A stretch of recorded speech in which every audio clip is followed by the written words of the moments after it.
अस्सलाम वालेकुम। आज मैं फालिज के मरीजों के लिए तेल बता रहा हूँ जो कि मुतासरा जगह पे तेल की मालिश करने से अल्हम्दुलिल्लाह फालिज का मरीज के जो भी पट्टे जाम होते हैं दोबारा फाल होते हैं, खुल जाते हैं। एक्सरसाइज से भी दोबारा, वैसे मेडिसिन क्लास तहलील करने के लिए भी दी जाती है। तो इसके लिए नुस्खा मैं दे रहा हूँ रोगन नारियल। ये अपने 500 मिलीलीटर आधा किलो ले लें। उसमें अम्बा हल्दी 6 तोले इसके टुकड़े कर लें। उसके बाद रत्तन जोत ये आपने लेना है 3 तोले। सबसे पहले उसको जो नारियल का रोगन है उसको चूल्हे बर्तन में रख के चूल्हे पे चढ़ाएं, नीचे आग जलाएं। एक एक टुकड़ा अम्बा हल्दी का डालते जाएं।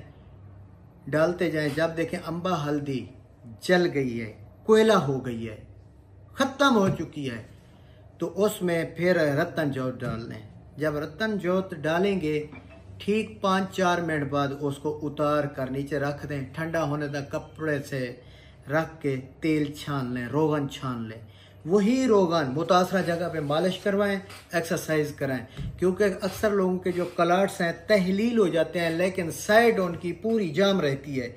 तो उस पे रात को मालिश करके कपड़ा लपेट दें और दिन को सुबह उसकी एक्सरसाइज करें। आपकी सोच से बढ़कर मरीज ठीक होगा और ऐसा होगा कि मालूम भी नहीं होगा कि इसको फालिज हुआ है कि नहीं।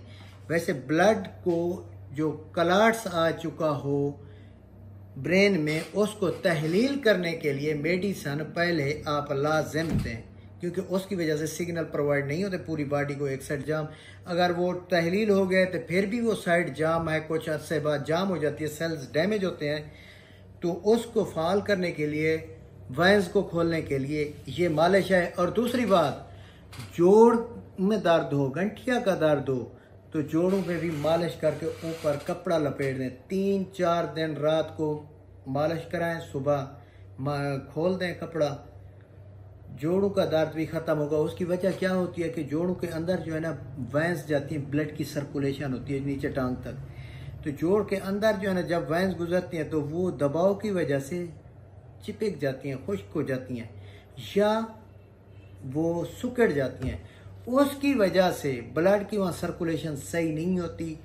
इस तेल की मालिश से, हीट पहुँचाने से वो दोबारा खुलती हैं, उससे ब्लड सही सर्कुलेट होता है, पेन नहीं होता। ये कमाल का नुस्खा है। तो हकीम शहबाज बलोच को इजाज़त दें। Thanks for watching. अल्लाह हाफिज़।